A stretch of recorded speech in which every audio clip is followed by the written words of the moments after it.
Dans le cadre de la tenue de la 6e édition du Forum Casa, Forum d'Afrique Développement, Salah Mezouar, aujourd'hui, que l'on reçoit, président de la CGM, la Confédération Générale des Entreprises du Maroc, l'Afrique, le nouveau centre de gravité aussi de l'économie nationale marocaine et du secteur privé, j'ai envie de vous dire. Oui, l'Afrique est présente et fortement présente. C'est un choix stratégique basé sur une vision, des convictions, porté au plus haut sommet de l'État. Et donc tout le monde, tous les acteurs sont impliqués dans cette dynamique-là. Il y a un avenir à construire, il y a des défis à relever et ces défis sont partagés. Il y a des enjeux également au niveau international et puis l'Afrique ne peut pas rester à la marge. L'Afrique doit être présente, doit être un acteur agissant, et un acteur qui se fait confiance, un acteur qui en veut et un acteur qui compte sur ses compétences et ses ressources. Compétences, quand vous dites ressources, c'est les ressources humaines et les ressources financières. Ressources humaines, pour remettre de l'ordre un petit peu, remettre l'Afrique ressources naturelles, transformation sociale, désenclavement. C'est beaucoup de défis à la fois. Mais tout en même temps. Est-ce que c'est pas ça qui est compliqué justement? Non, c'est de beaux défis.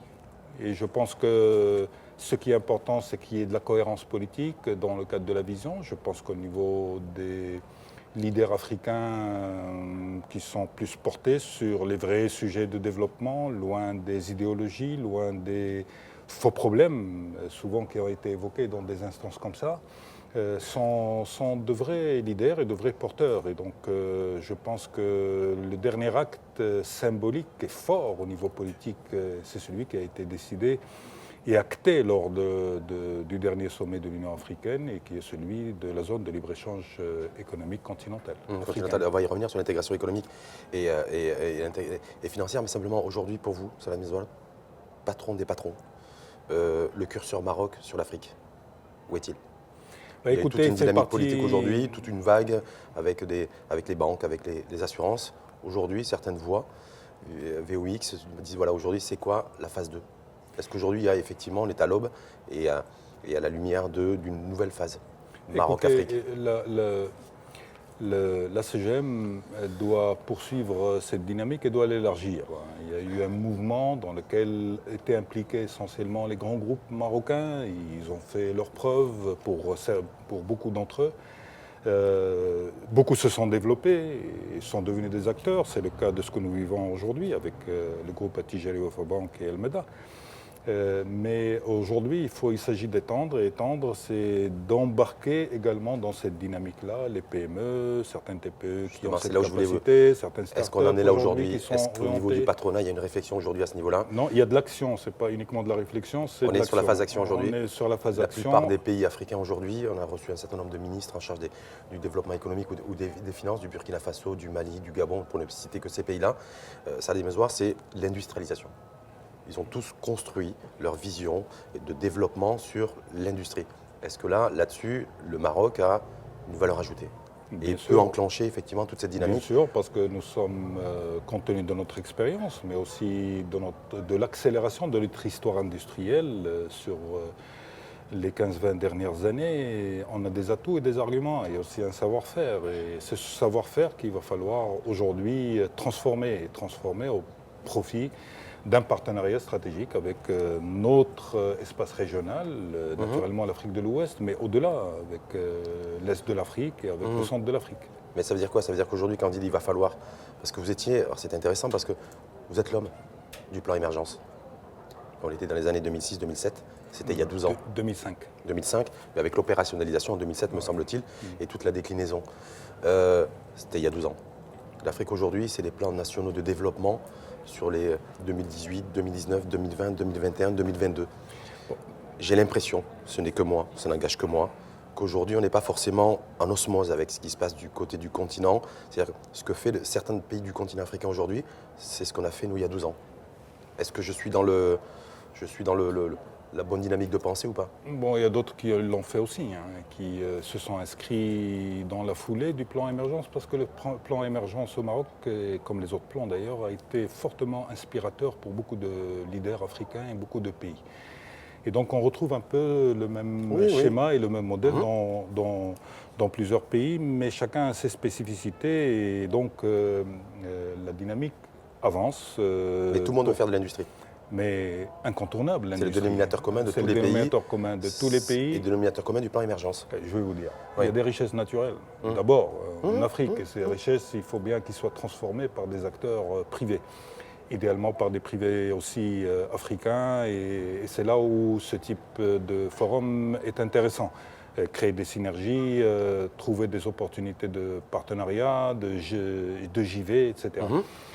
Mais le Maroc a cet argument lié à la réussite de son expérience. Et donc, cette expérience, il va falloir naturellement... Est-ce qu'il est prêt à la partager? Est-ce qu'il la partage aujourd'hui? Naturellement. Et on a été et on est dans ça. Maintenant, c'est à travers le secteur privé. Moi, je dis que le grand défi, le grand challenge de l'Afrique aujourd'hui, c'est son secteur privé. C'est le développement de son secteur privé, c'est les synergies qui peuvent être créées entre les secteurs privés du continent. Et c'est ça le défi qui est le nôtre, en tout cas au niveau du patronat marocain. Ce défi d'intégration des différentes représentations des secteurs privés africains dans une vision partagée, la vision de la dynamisation, de l'investissement, du co-investissement, du partage d'expérience, d'expertise, mais aussi de fluidifier également les échanges, parce que les échanges aident aussi à justifier l'investissement. Intracommerciaux entre pays africains, c'est relativement faible. Le problème aujourd'hui, c'est ça, c'est ce que j'ai soulevé tout à l'heure. On a d'un côté un problème de fragmentation, et le problème de fragmentation fait que les marchés africains ne sont pas suffisamment captifs pour l'investissement. Pas suffisamment profond, pas suffisamment large. Voilà. Et donc, cette intégration est un facteur accélérateur de cette attractivité, mais aussi facteur accélérateur de l'investissement, de l'emploi et de la croissance. L'Afrique a besoin de plus de croissance. L'Afrique est revenue à quelque chose de moins de 4%, elle revient vers 4%. Maintenant, on est sur la croissance économique mondiale moyenne. Bonne croissance, mais ce n'est pas suffisant pour le continent. Oui, mais à savoir qu'il y a des pays, surtout d'Afrique de l'Est, qui sont sur des niveaux de 6, 7. Je pense au Rwanda, à l'Éthiopie, à Tanzanie, par exemple. C'est une trajectoire de 7%, c'est le cas de la Côte d'Ivoire, c'est le cas également du Sénégal, c'est le cas du Rwanda. Mais avec la même problématique que nous, c'est que ces points de croissance n'arrivent pas suffisamment à créer d'emplois. Donc, il faut arriver à tonifier aussi. Il faut tonifier ça. Ce modèle de croissance. Il faut tonifier ça. Pour nous, au Maroc aujourd'hui, vous êtes le président de la Confédération Générale des Entreprises du Maroc. Tout le patronat, tous les patrons, tout le milieu d'affaires cherchent des relais de croissance en disant voilà, peut-être effectivement au Maroc aujourd'hui, taille un peu critique, il faudrait voir un petit peu à l'extérieur. Donc plutôt que de se mettre en compétition avec les Chinois ou les Américains, il y a peut-être l'Afrique, mais peu y vont. Il y a de plus en plus. Il y en a de plus en plus, mais peut-être que l'effet d'enchaînement n'est pas encore réellement visible, clairement, surtout sur le secteur productif. Pas sur des économies fermées, mais sur le secteur productif. Est-ce que là aussi, vous considérez, c'est à des mesures-là, qu'il faut mettre un coup d'accélérateur aussi dans ce sens? Quand on voit la demande et les besoins en Afrique sur un plan sectoriel, qu'est-ce qu'on trouve? On trouve l'agroalimentaire, donc la transformation des matières premières en industrie, donc l'agrobusiness. On trouve également tout ce qui est électrique, électronique, etc. C'est des besoins qui sont là. C'est tous les métiers autour de l'écosystème du bâtiment et c'est l'écosystème également autour des travaux publics, de l'énergie, du tourisme, mais aussi pour certains autour d'un secteur comme le textile. Et le textile marocain doit être encore plus stimulé. C'est là où il y a bizarrement, le moins d'entrepreneuriat vers Par exemple, comme relais de croissance. Comme relais de croissance. Et donc, c'est un secteur que vous connaissez très bien, vous, le textile d'ailleurs. C'est un secteur que je connais et je vois le potentiel. Pourquoi en termes de relais de croissance. Pourquoi on n'y va pas, Parce que il y a Pourquoi les Chinois ont opté sur l'Éthiopie, par exemple, pour être la base arrière industrielle au niveau du textile? Ils restent captés par leur marché naturel, qui est le marché européen. Et donc, c'est un marché de la demande, beaucoup plus orienté vers la façon, mais une grande partie aujourd'hui vers le produit fini. Mais il s'agit aujourd'hui de prendre des locomotives et les accompagner. C'est là-bas où également le secteur peut devenir rayonné, peut devenir un acteur également contributeur, avec un impact en termes de retour pour le développement des entreprises dans le secteur du textile. Ça veut dire qu'il faut changer de paradigme, nous, aujourd'hui? Parce qu'au-delà de la vision politique, continentale, diplomatique aussi, parce qu'en plus là vous êtes très bien placé, vous avez été ministre en charge de la diplomatie, et donc le passage de l'intégration à l'Union africaine, la réintégration du Maroc, c'est vous, c'est ça? Vous étiez l'homme de ce dossier-là? Sous l'impulsion de Sa Majesté, les directives de Sa Majesté. C'est vous qui l'avez porté, voilà. Ça c'était pour la dimension politique. Ça fait plus de 2 ans aujourd'hui. Est-ce qu'il faut passer aujourd'hui à la priorité économique? Oui, incontestablement. Mais parce que, je vais vous dire, ce qui va porter ça, c'est l'économique. Oui, Vous c'est ce que savez, tu veux. les institutions comme les relations, quand bien même on peut avoir des relations diplomatiques, ce qui fait que le lien se crée et se renforce, c'est le flux des échanges commerciaux, c'est le flux Des échanges d'abord humains d'investissements et les ensuite échanges commerciaux, je humains, pense. Oui. naturellement. Mais les échanges commerciaux sont fondamentaux pour se structurer, renforcer les liens, stabiliser. Plus il y a de développement des échanges et d'investissements, moins il y a de conflits. C'est démontré.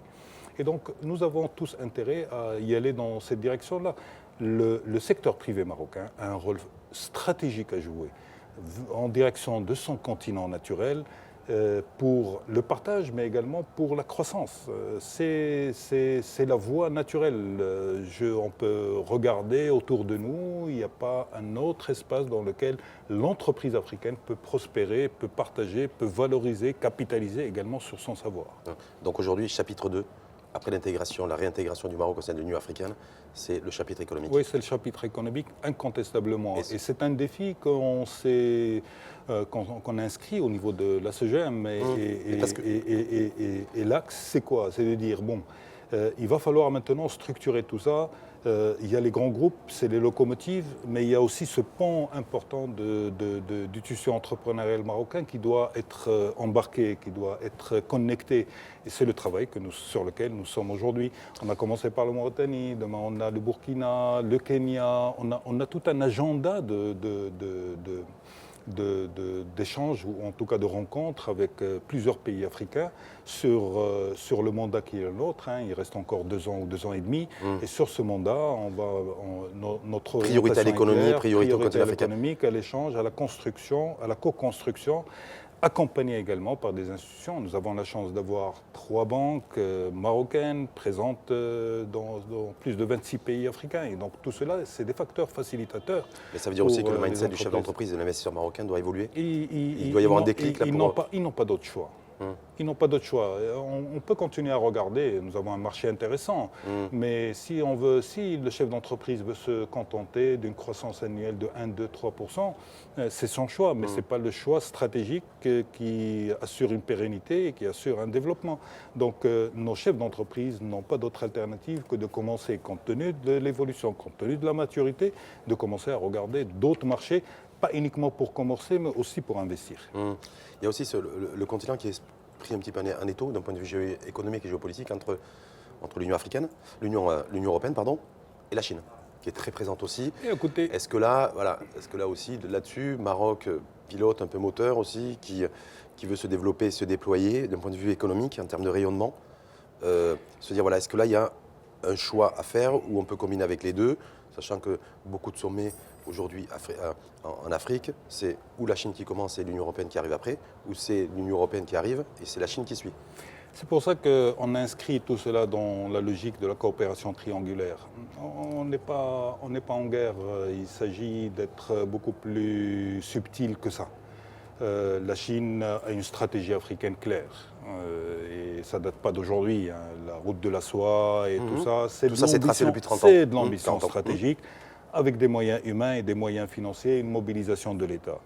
L'Union européenne, naturellement, c'est son continent de proximité, mais avec lequel elle entretient des relations qui ne sont pas forcément des relations tout à fait sereines. Puis ça varie de pays en pays. Plus le problème de l'immigration, etc., qui pose problème. Et donc, forcément, l'Union européenne regarde l'Afrique, veut changer également de braquet dans sa manière de traiter la relation avec ce continent, et tout cela sont des avancées possibles. Donc on ne s'inscrit pas dans une logique de compétition. Nous sommes perçus comme étant un pays qui a fait la démonstration de sa capacité à avoir la bonne approche. L'approche humaine, l'approche stratégique, l'approche de partenariat, l'approche de partage, l'approche de coopération. L'approche de productivité aussi, de productivité également, de capacité également de transformer. Et donc on est plus perçu comme étant un partenaire hub à destination de l'Afrique. Il y a de plus en plus d'entreprises chinoises qui viennent au Maroc et qui sont intéressées par le continent, qui veulent construire avec des Marocains des partenariats d'accompagnement stratégique autour de l'Afrique. La même chose pour beaucoup de pays européens. Donc ce positionnement, il va falloir le capitaliser dessus et capitaliser intelligemment. Ça, C'est un travail de coordination, de concertation entre le public et le privé. Il est fondamental pour ne pas aller chacun dans sa direction. Plus on est capable de fonctionner ensemble, de s'entraider mutuellement, de marquer nos avancées d'une manière... On ne peut pas la jouer perso. On ne peut pas jouer ça perso. Si on joue perso, on se casse la figure. Ça marche pas. Moi, autre question, on peut marocaniser un peu le débat aujourd'hui en tant que président de la Confédération Générale des Entreprises du Maroc. C'est une maison qu'on retrouve. La dernière fois qu'on a débattu ensemble, c'était lorsque vous étiez en compétition pour la présidence de la CGM. Voilà, c'était au mois de mai dernier. Exact. Ça, depuis, le temps passe vite. Le temps passe vite. Aujourd'hui, souriant, rassuré, vous soufflez, vous avez retrouvé l'oxygène, vous avez trouvé vos marques. J'ai envie de vous dire, parce que je sais qu'il y a eu une petite période de perturbation. Oui, un peu naturel, parce qu'à chaque fois qu'il y a un changement de style, aussi l'adaptation à un environnement, etc. C'est un nouveau job aussi, c'est une nouvelle mission, une nouvelle prérogative. Et donc, il faut connaître ou redécouvrir les réflexes, les sensibilités. Donc, c'est une organisation quand même qui a son histoire, qui a son positionnement, qui a une bonne perception. 70 ans quand même. Donc on peut être fier d'avoir une organisation qui a 70 ans. C'est en même temps une responsabilité, mais je suis quelqu'un qui s'est toujours inscrit dans des principes fondamentaux qui sont d'être toujours rassembleur et travailler pour rassembler. Ce n'est pas simple dans des organisations de ce type-là de rassembler parce que des fois, des égos qu'il faut ménager. Soit des égos, soit des divergences d'intérêts, etc. Mais il faut continuer toujours à être rassembleur. Je suis quelqu'un qui croit au travail d'équipe. Et donc, je suis quelqu'un qui délègue beaucoup et qui responsabilise. J'aime responsabiliser les gens parce que c'est comme ça que l'efficacité d'une organisation fonctionne. Je n'ai pas de besoin personnel, ni pour paraître, ni pour apparaître. Et donc, je suis quelqu'un qui a toujours été enclin à mettre en valeur les autres. Et j'aime mettre en valeur les autres. C'est comme ça qu'on fait avancer, qu'on fait découvrir des talents, qu'on valorise le travail des uns et des autres. C'est ma philosophie. Peut-être qu'elle n'a pas été comprise au départ, mais ce n'est pas grave. Aujourd'hui, je pense que tout le monde est aligné. Et je suis heureux de travailler dans la sérénité, parce qu'elle est importante, mais aussi dans la cohésion, parce qu'elle est fondamentale, mais également dans l'alignement stratégique par rapport au programme que j'ai avancé. Justement, sur l'alignement que vous avez décliné, que nous aviez présenté, nous, moi et de Bernier. L'horizon, c'est le même? L'horizon reste le même et je vais vous dire, je suis toujours quelqu'un qui, malgré tout ce qui se passe, quelqu'un qui garde toujours le cap. Le cap, je le vois, je sais où il faut aller, parce que quelqu'un qui n'a pas de cap, c'est quelqu'un qui n'a aucune efficacité ni impact. Et donc je sais où il faut aller, où il faut mener la SEGEM, où il faut mener l'organisation.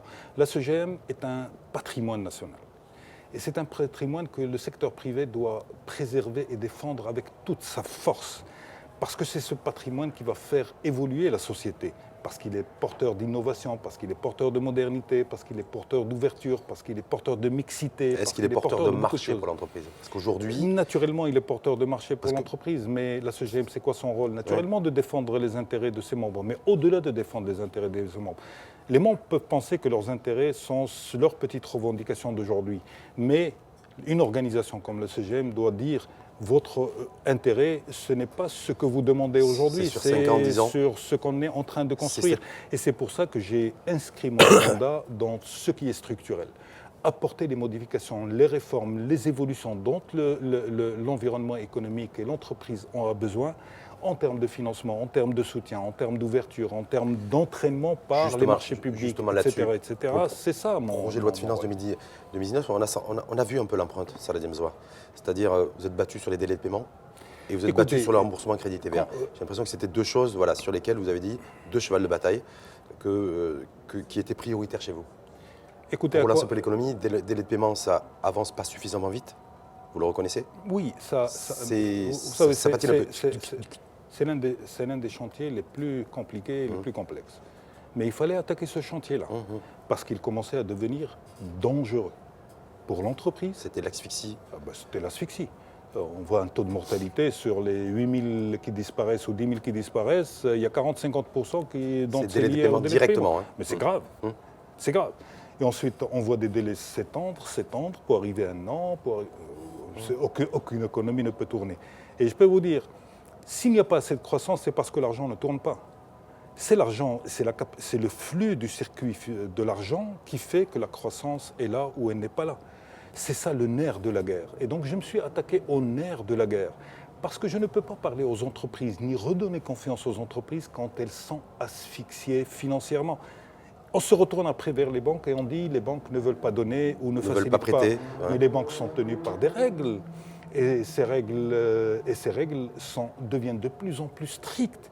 Et donc, il va falloir, et c'est pour ça que j'ai donné cette priorité, dire aux partenaires publics, attention, mais aussi aux entreprises privées qui ont cette capacité de financement et qui se sont installées aussi dans le confort du délai de paiement pour optimiser je ne sais quoi, au lieu de réfléchir à l'impact que cela peut avoir, même pour elles, en termes de marché, en termes de... L'égoïsme meurtrier, comme on dit. Oui, et donc, c'est pour ça que je me suis orienté vers cette priorité-là. On a réglé la question de la TVA, donc il y a de l'argent qui a été injecté dans l'économie et dans les entreprises. Quand vous dites l'argent, il y avait à peu près 40 milliards. Il y avait 40 milliards. Oui, et les 40 50% milliards, pour l'OCP à peu près. 20 milliards pour l'OCP. Voilà, donc sur 40-20, oui, mais l'OCP, l'écosystème de l'OCP était aussi souffrant. Il était souffrant parce donc que il fallait l'entreprise n'est pas réanimer. payée, et je tiens à rendre hommage à l'OCP parce que dès qu'ils ont reçu le paiement, tout de suite, le flux de paiement... J'avais dû vous dire heureusement, à partir du moment où ils ont encaissé, c'est bien de maintenant, il y a aussi d'autres organismes publics qui menacent la survie de l'entreprise privée marocaine. Et j'ai eu plusieurs discussions avec le ministre des Finances. Je suis quelqu'un qui n'aime pas crier, je préfère travailler et obtenir des résultats. Et donc, sur ces questions-là, avec les entreprises publiques où il y a le plus de sensibilité en termes de retard de paiement, également avec les collectivités locales, la même chose, la même démarche. Et mon souhait, c'est que d'ici juin, on puisse véritablement débloquer et que l'oxygène revienne et que la normalité commence à revenir dans le fonctionnement normal d'une économie. Vous connaissez comme moi qu'aujourd'hui c'est très morose, c'est très compliqué. C'est compliqué. Et je vois des entreprises souffrir. Je vois beaucoup d'entreprises souffrir. Je vois des contractions de marché. Je vois des difficultés de financement de projets. Je vois beaucoup tout ça. Donc on n'est pas encore sorti de l'auberge. Hein. Je ne suis pas en train d'embellir les choses. On a du travail et c'est pour ça que je suis fortement concentré sur cette question, avec l'insistance qu'il faut, parce qu'il faut qu'on sorte de cette zone de difficulté pour commencer à rentrer dans la dynamique virtueuse de la confiance retrouver un peu la lumière. Et retrouver un peu la lumière pour les entreprises. Je voulais finir avec un dernier chapitre, celui de la fiscalité, parce que c'est un lien d'ailleurs avec l'échange que nous avons. Oui. Les assises de la fiscalité, c'est le 3 et 4 mai prochain. Oui. Voilà, véritable challenge défi. Si on loupe ce rendez-vous, comme en 2013, on va patiner encore pendant 5 ans. Ah non, moi, je pense que bien. Je pense en tout cas qu'au vu des discussions que nous avons, de l'implication, de la mobilisation qu'il y a, de la clarté de l'objectif à atteindre. Si on va faire des assises pour faire des assises, autant ne pas les faire parce que ça va être encore, ça va être encore une autre déception et on n'a pas besoin d'une autre déception. On a besoin des facteurs déclenchants de la confiance et des facteurs déclenchants de la visibilité. Et la fiscalité en fait partie. Les objectifs ont été arrêtés d'une manière très claire. La simplification, avoir une fiscalité compétitive, simplifiée, il faut s'adapter également. Ça veut dire quoi concrètement? Parce que je rappelle aussi que vous avez été ministre de l'économie et des finances, donc c'est vraiment un dossier que vous connaissez parfaitement aussi. Ça veut dire quoi? Quand vous dites fiscalité pour la productivité, c'est revoir une fiscalité beaucoup plus avantageuse? Non, c'est une fiscalité supportable, c'est différent. Mais je vais vous dire... je ne joue pas sur les exonérations, je ne joue pas sur les... Écoutez, si les exonérations étaient la solution miracle, on l'aurait su. Donc on arrête avec les exonérations? Non, écoutez, c'est un principe général. Je préfère, et j'ai toujours été défenseur de ce principe-là, quand on veut aider un secteur, il faut le soutenir financièrement. Il faut des fonds de soutien dédiés. Donc on le subventionne. Et donc clarifier, simplifier cette histoire. On le subventionne. Bien sûr, il faut subventionner comme font tous les pays. Mais on le subventionne. Quand je veux stimuler une région. Est-ce qu'on le subventionne aveuglement ou on le subventionne en mesurant études d'impact, de dire voilà, ça va être un manque à gagner pour l'État, mais ça va me... de pactes qui sont signés, pourquoi je vous dis ça, d'engagements qui sont pris. On ne l'a pas toujours fait. Oui, et on continue à ne pas le faire. Donc ce que je veux dire, c'est qu'on évolue. Nous sommes un pays qui doit évoluer dans ses mécanismes, dans sa manière de faire, dans son regard. Pas de méfiance, l'entreprise est là, elle doit apporter. Elle a un rôle économique, mais elle a aussi de plus en plus un rôle social.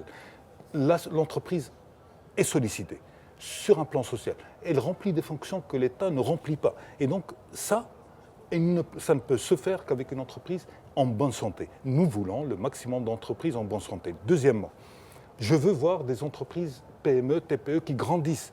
Il ne faut pas être fier de dire je n'ai que des petites et des moyennes entreprises. Ce n'est pas la référence. La référence, c'est de dire comment on va grandir et comment faire grandir qui sont petits et moyens. Est-ce qu'on fait grandir avec la subvention ou est-ce qu'on fait grandir en ouvrant le d'abord, champ et le périmètre à la compétition et la concurrence parce qu'il faut se bagarrer? L'environnement compétitif doit évoluer et s'adapter.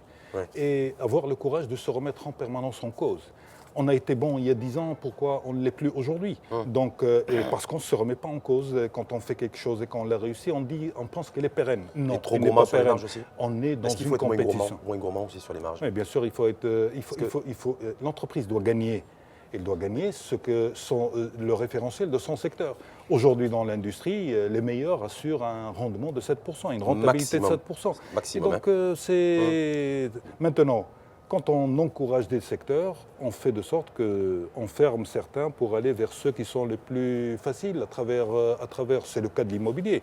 Tout le monde est parti dans l'immobilier. Donc l'industrie marocaine a été pénalisée. Beaucoup d'usines et d'entreprises industrielles ont fermé.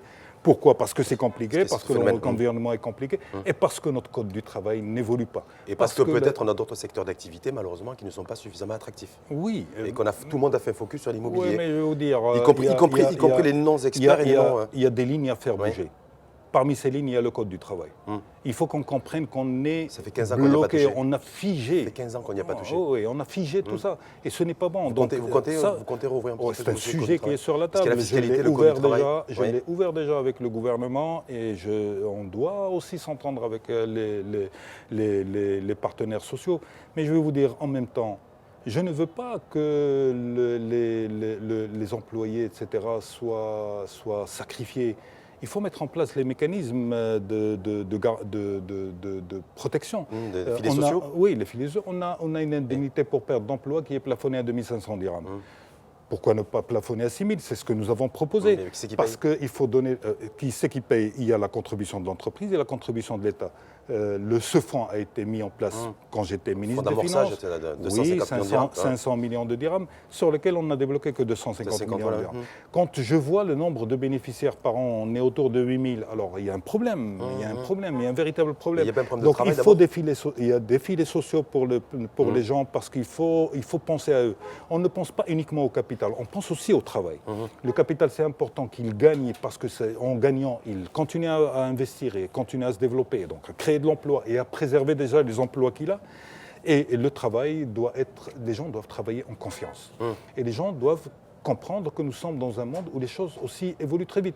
Mais il ne faut pas, quand il perd son travail du jour au lendemain, il se retrouve dans la rue sans ressources. Ça, ce n'est pas possible. Donc, remonter le plafond de l'IPE, assurer également une formation en reconversion, c'est ce qu'il faut faire pour rassurer, parce que les syndicats aussi se défendent, et ils ont raison de défendre le travail, c'est leur rôle de défendre le travail, mais on peut se mettre d'accord sur des mécanismes qui aident à faire évoluer notre dispositif, à pousser les entreprises sans crainte, parce qu'à chaque fois qu'il y a un licenciement, c'est la croix et la bannière, les entreprises sont prises dans un étau considérable. Il y a 3 niveaux simplifier le licenciement. Il faut en fait, non, parce que je vois le modèle. Il faut le réglementer. Je vois le modèle que vous déclinez, ça, les mesures. Non. On simplifie la possibilité. Non, réglementer. La flexi-sécurité, c'est un peu ça ce que vous êtes en train de dire. Réglementer. Ou la flexi-stabilité. Moi, je ne suis pas partisan de jeter les gens.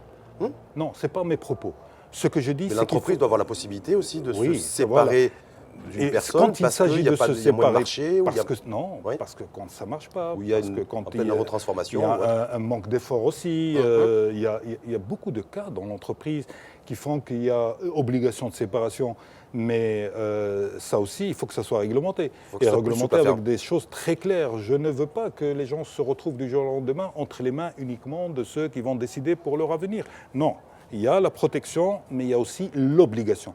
Et l'obligation de toute personne, comme le détenteur du capital, parce que celui qui détient le capital, il a aussi des fournisseurs, il a une banque à payer, il a des crédits à payer, il a des fins de mois, il y a tout ça.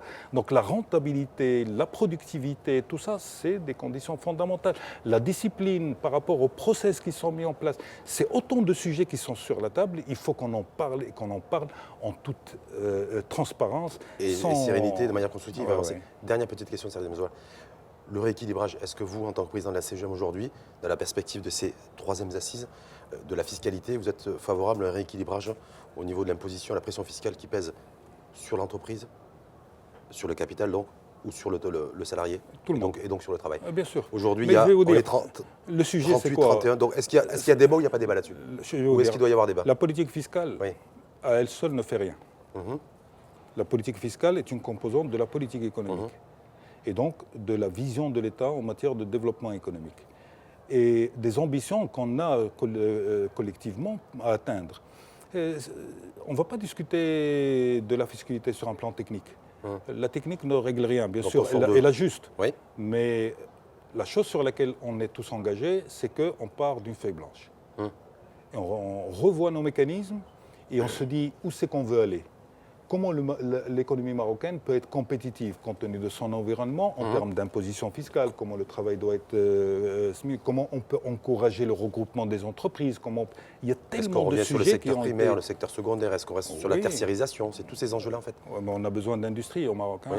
Et c'est pour ça que nous, on parle de secteur productif. Si on a besoin d'industrie, On donc dit est-ce qu'il faut baisser? Secteur productif. Est-ce qu'il faut baisser la pression fiscale sur le travail? Naturellement, il va falloir baisser la pression fiscale. Nous avons une pression fiscale qui ne colle pas à notre niveau de développement ni de compétitivité. Et donc c'est un sujet pour moi qui est tranché. Est-ce que l'État est prêt à entendre ce discours-là? Oui, ils le comprennent. Donc en tout cas, ils en sont conscients. Maintenant, que la construction qu'on va faire, c'est celle-là qui va permettre... Baisser la pression sur l'entreprise, sur le capital et baisser également la pression sur le travail? Il faut baisser la pression globale sur l'entreprise par rapport à son environnement. Merci Salah Demezouar. Voilà, donc deux beaux sujets sur la table, mais aussi un autre sujet pour moi qui est très important, c'est des assises sur la formation et l'emploi. Ah oui. Et c'est des assises dans lesquelles la directive qui a été dite, c'est de dire... Déprogrammées, hein. Oui, mais ils vont être programmés et pour nous, bientôt, juin aussi, certainement. Et pour nous, le mot d'ordre est clair. On n'est pas là pour des recommandations, on est là pour des mesures opérationnelles qui vont redonner confiance à nos jeunes et qui vont permettre l'ouverture du marché du travail, la redynamisation du marché du travail, avec une formation qui soit la mieux adaptée possible. Qui soit financée par l'entreprise aussi, l'État, l'entreprise paye de toutes les manières, je vais vous dire. Oui, elle paye directement, donc oui, je sais. Oui. L'entreprise finance, mais qu'est-ce qu'elle reçoit? Elle ne reçoit rien. Et donc, il y a un dispositif à revoir. Je pense qu'on a des interlocuteurs qui comprennent cela. Et le souci est clair. On dépense beaucoup d'argent pour ça. Beaucoup de moyens sont mobilisés, humains, financiers, infrastructures, etc., pour obtenir le résultat qu'on obtient. On ne doit pas être content de ça. Beaucoup de déperditions. C'est 3-4 milliards de dirhams qui sont il va falloir aller vers plus de année. performance, une formation mieux adaptée, confiée également à travers des instituts de gestion aux professionnels eux-mêmes. Et je crois que sur ça, c'est une question qui est actée. En plus, naturellement, de l'ouverture, de l'employabilité. Et l'employabilité est fondamentale. Il ne faut pas que... On avance des chiffres, par exemple, en termes de taux d'insertion professionnel de 70-75%. Ce n'est pas vrai. Ce n'est pas vrai, on se ment à nous-mêmes. Donc, il va falloir que chacun prenne la responsabilité et la conscience qu'il va falloir se consacrer à ces jeunes, leur donner de l'espoir. Nous avons besoin de donner de l'espoir et quand on est dans un niveau de responsabilité, quand on est responsable d'un département, d'une structure, d'un organisme, il faut donner le maximum de soi-même. Tu me dis peut-être le modèle espagnol? Faire cohabiter le robot, la robotisation et la main-d'œuvre. Je vais vous dire, on va y arriver de toutes les manières, mais aujourd'hui, on a d'autres priorités à régler, d'autres équations à régler. Nous avons beaucoup de jeunes dans la rue, il va falloir les insérer. On a une économie à redémarrer, il y a de l'investissement à redémarrer, il y a de l'emploi de périn à redémarrer. Il y a beaucoup de chantiers que nous avons et la conquête de marché à l'international, parce que je pense que le jargon, on l'oublie chez nous. Voilà. Merci en tout cas. Merci Rachid. Merci. Président de la Confédération Générale des Entreprises du Maroc. Merci mon ami. C'est toujours un plaisir. C'est toujours un plaisir partagé. Merci à vous et belle journée.